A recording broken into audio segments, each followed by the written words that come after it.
Hello, I'm Dr. Carolyn Crocker, author of Free to Think: Why Scientific Integrity Matters. The most enjoyable part of writing this book was having a chance to tell some of the inspirational stories of my students. As is the case with many young people these days, some of them were single parents. Several had to balance a full-time job and school. Many faced other challenges, and a significant number of them did it all successfully. These are not just survivors, they're overcomers, and I know their stories will inspire my readers. Another reason that I wrote Free to Think was that I wanted to set the record straight about my story. The National Center for Science Education suggests that I did not get fired from George Mason University, but was let go for staffing reasons.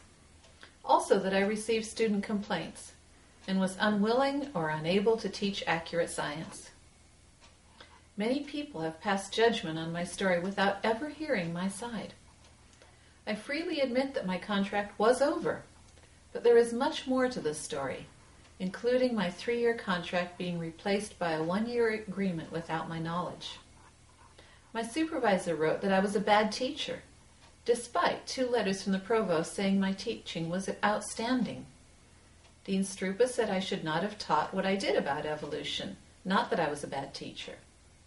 If you want to see documentation supporting my story and my claims, see the appendices of Free to Think.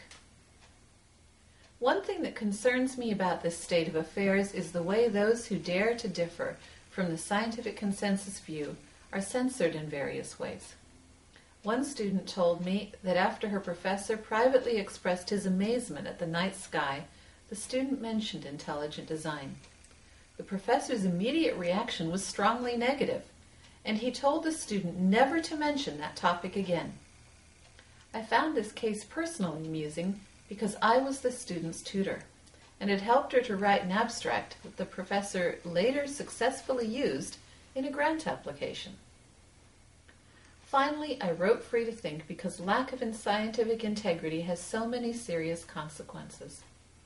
I wanted to make a contribution to bringing about change so that scientific data and interpretations are evaluated on their merit, not on how well they fit with the politically correct or financially beneficial consensus.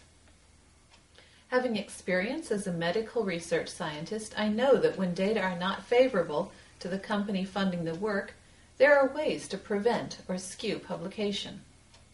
Having experience as a professor, I've seen numerous students cheat in their classes, and am aware that many professors do not report or even discourage the practice.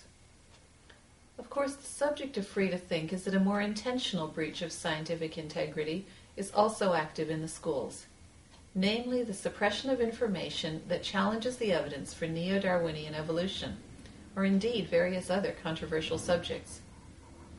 Freedom is a foundational American value and requires liberty to discuss new ideas and evidence without fear of consequences. When academic discussion is censored, the nation becomes less free. Free to Think draws attention to and hopefully will contribute to the move to reverse this unhealthy situation.